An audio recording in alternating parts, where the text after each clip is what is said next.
Plus మిత్రుడు సోదరభావంతో చెప్తున్నప్పుడు వారు రిసీవ్ చేసుకుంటారు. అయితే అది ఓకే. ఆ తర్వాత ఈ దాడులకు సంబంధించి జరుగుతున్న పరిణామాలు అంటే టీడీపీలో కానీ లేకపోతే రాష్ట్రంలో ఈ బాధితులుగా ఉన్నవాళ్ళు చాలామంది మీలాంటి వాళ్ళు, మీరు చాలా పెద్ద బాధితులు కదా, అందరికంటే ఎక్కువ కేసులు ఫేస్ చేసిన వాళ్ళు, ఎలక్షన్ల ముందు కూడా ఇంటి మీద దాడి చేసి హత్యా ప్రయత్నాలు కూడా జరిగినాయి.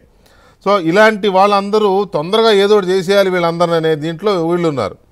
బట్ అసలు సిచ్యువేషన్కి వచ్చేసరికి కొంత ఉంటుంది కదా, చట్ట ప్రకారం వెళ్ళాలి, ఆ ఎవిడెన్సెస్ సంపాదించాలి, ఇన్వెస్టిగేషను, ఒకసారి వాళ్ళని కేసు పెట్టి తీసుకొచ్చి ఎఫ్ఐఆర్ పెడితే ఇంకా తప్పించుకోకూడదు అనే ఇలాంటివి ఉంటాయి. కానీ జరుగుతున్న పరిణామాలు ఇప్పుడు టీడీపీ కార్యాలయంలో 5 దొరికారంటండి. అక్కడ చూస్తేనే 100 మంది వెళ్ళి దాడి చేశారు. ఆ వీడియోలో అందరి మొహాలు కనపడుతున్నాయి. పంపింది ఎవడో తెలుసు, వచ్చింది ఎవడో తెలుసు. అయినా కూడా ఇంకా ఇది ఎందుకు వెళ్తోంది అనేది చాలామంది వేస్తున్న ప్రశ్న. రామకృష్ణ గారు, దీని మీద మీ ఒపీనియన్ ఎలా ఉంది? వెంకటకృష్ణ గారు, ఇక్కడ రౌడీ మూకల్ని మనం 2 రకాలుగా విభజించుకోవాలి. ఒకటి కిరాయి రౌడీలు, 2 స్వతహాగా రౌడీజం అలవాటు చేసుకున్నటువంటి రౌడీ.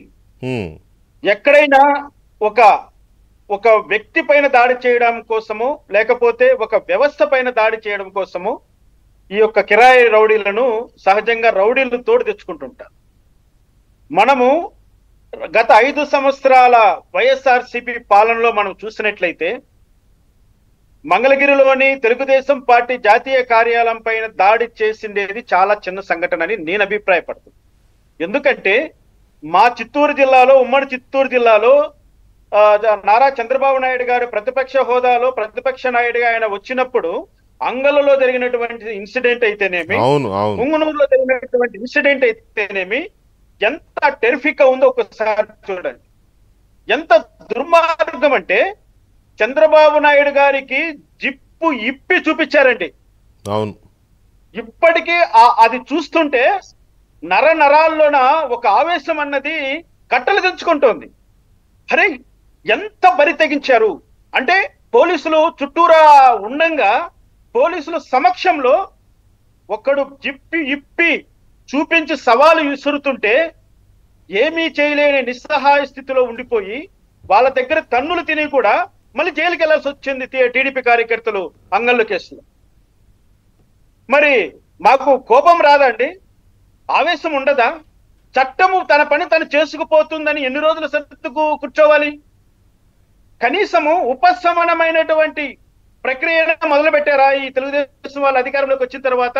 నేను స్ట్రైట్ గా అడుగుతున్నా, ఏమి సాధించబోతున్నారు మీరు? 5 మందిని మేము ఐడెంటిఫై చేశామని పోలీసు వాళ్ళు చెప్తుంటే, వందలాది మంది దాడి చేసినటువంటి ఒక కార్యక్రమంలో ఒక సినిమా డైలాగ్ ఉందండి, ఒక్కడిపై చంపితే హత్య, గుంపుగా వెళ్ళి చంపితే దొమ్మి. దొమ్మి కేసుల సంగతి ఎలా ఉంటుందో అందరికీ తెలుసు. ఎందుకంటే దొమ్మి కేసులు చాలా ఈజీగా బయటపడిపోతారు. వాళ్ళ మీద ఎటువంటి చర్యలు తీసుకోవడానికి చట్టంలో కొన్ని కష్టాలు ఉన్నాయన్నది అందరికీ తెలుసు. అంటే దొమ్మి కేసుకు హత్య కేసును ఏ విధంగా వీళ్ళు బ్యాలెన్స్ చేయాలో, ఎలా చేయాలన్నది పోలీసు వాళ్ళకి బాగా తెలుసు. మరి పోలీసు వాళ్ళు చేస్తున్నది ఏంటి? ఇప్పుడు ఎప్పుడైతే పోలీస్ ఆఫీసర్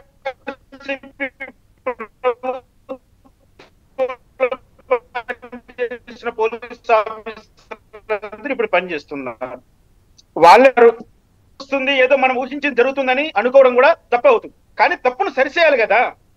ఇప్పుడు ప్రధానమైనటువంటి 3 సంఘటనలు తీసుకోండి. ఒకటి వచ్చి మంగళగిరిలో జరిగినటువంటి సంఘటన, రెండోది వచ్చి అదే విధంగా పొంగనూరులో జరిగినటువంటి సంఘటన. ప్రధానమైనటువంటి సంఘటనలు ఇవి. తెలుగుదేశం పార్టీ అధికారంలోకి రావడానికి ముఖ్య కారణమైనటువంటి సంఘటనలు ఇవి.